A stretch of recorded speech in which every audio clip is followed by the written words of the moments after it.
Kayaknya kita sudah tahu ya kalau mau jadi PNS itu adalah idaman banyak orang di negeri ini. Nah, di konten YouTube ini aku ingin berbagi apapun yang aku suka. Konten cover musik, konten pendidikan musik, berita viral, dan trik berhasil ala aku. Nah, tidak menutup kemungkinan aku akan membahas perihal lainnya jika itu bermanfaat untuk orang banyak. Nah, menjadi seorang PNS tidak hanya keamanan dan kestabilan dalam berkarir saja. Masih banyak keuntungan lainnya bekerja sebagai seorang PNS. Tapi prinsipku menjadi seorang abdi negara atau PNS adalah bukan siapa kita, tapi seberapa besar kita bisa bermanfaat untuk orang banyak. Deskripsinya dalam satu kata yaitu integritas. Oke, lanjut pada topik. Jadi topik pertama yaitu untuk lolos sebagai PNS ala aku. Yang pertama adalah kerangka atau alur.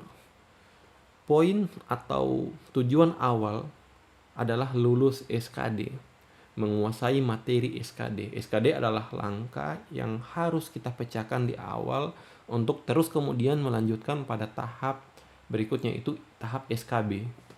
Nah, untuk menguasai materi SKD tentunya kita membutuhkan soal-soal atau pertanyaan-pertanyaan yang ditanyakan di dalam ujian SKD itu sendiri. Nah, di sini tips dari aku bukan membahas soal-soal tapi lebih pada berbagi pengalaman, share pengalaman. Jadi untuk soal-soal secara komprehensif bukan di sini.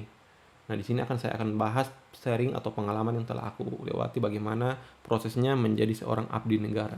Nah, hal terpenting tentunya kamu harus menguasai materi-materi atau soal-soal SKD itu sendiri. Jadi, dari inti yang aku ingin sampaikan adalah kamu harus mengklasifikasikan mana bidang yang kamu kuasai dan mana bidang yang tidak kamu kuasai. Aku sendiri sejujurnya tidak menguasai materi yang berhubungan dengan hitung-hitungan. Misalnya kayak aritmatika atau matematika, atau misalnya ya itu saja yang berhubungan dengan hitung-hitungan, sejujurnya aku tidak menguasai. Nah, poin yang ingin aku sampaikan adalah tujuan kita mengklasifikasikan materi adalah untuk mengukur dan mengetahui sejauh mana nilai SKD yang kita dapatkan dengan kemampuan yang kita miliki saat ini. Nah, ini eh, lotus utamanya artinya inilah poin utama di mana kita akan mengklasifikasikan mana materi yang kita kuasai dan mana materi yang tidak kita kuasai.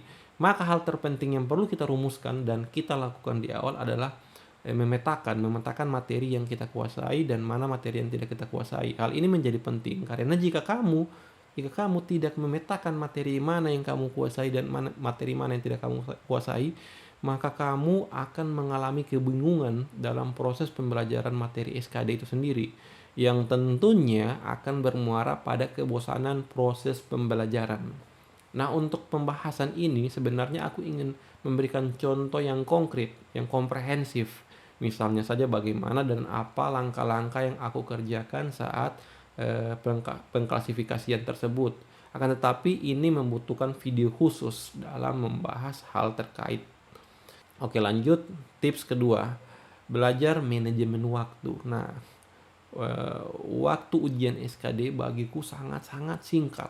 Sangat-sangat singkat. Jadi ini serius karena ini menjadi halangan yang perlu ada penawarnya sejak dini. Nah, di mana kita hanya diberikan waktu 90 menit untuk mengerjakan 100 soal.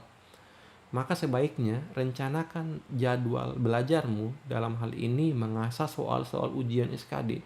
Luangkan waktu belajar secara intensif yang bisa kamu gunakan untuk berlatih soal.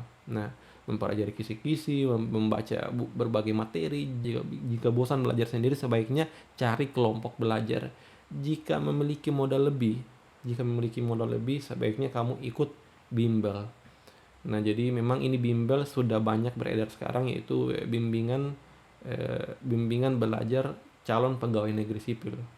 Nah, ini yang tips kedua. Jadi tips ketiga yaitu terkait dengan perbaiki mental. Dari pengalaman atau sharing dengan teman-teman yang tidak lulus SKD, sebagian besar itu kelemahannya adalah ketidaksiapan mental.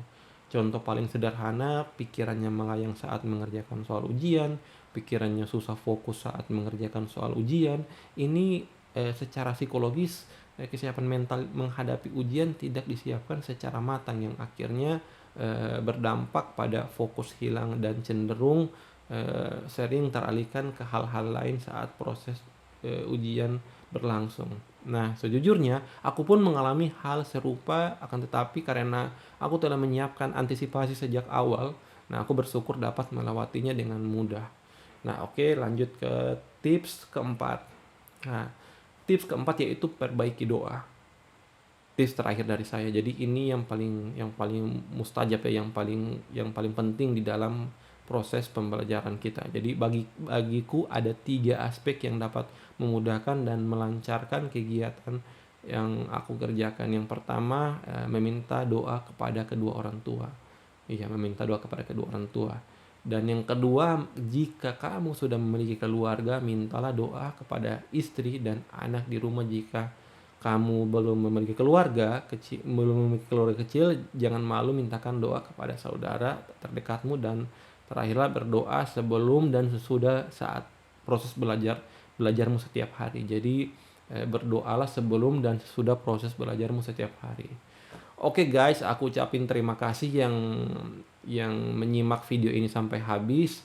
Aku tahu banyak off dari frame channel yang tadinya musik praktis menjadi narasi esai out of the box. Jadi tentang apa yang menurutku menarik, dan tentunya aku berharap berdampak besar untuk banyak orang, berdampak besar manfaatnya untuk banyak orang. Gimana menurut kalian, bagus atau tidaknya? Silahkan tulis di kolom komentar. Jangan lupa like, dislike, comment, and subscribe.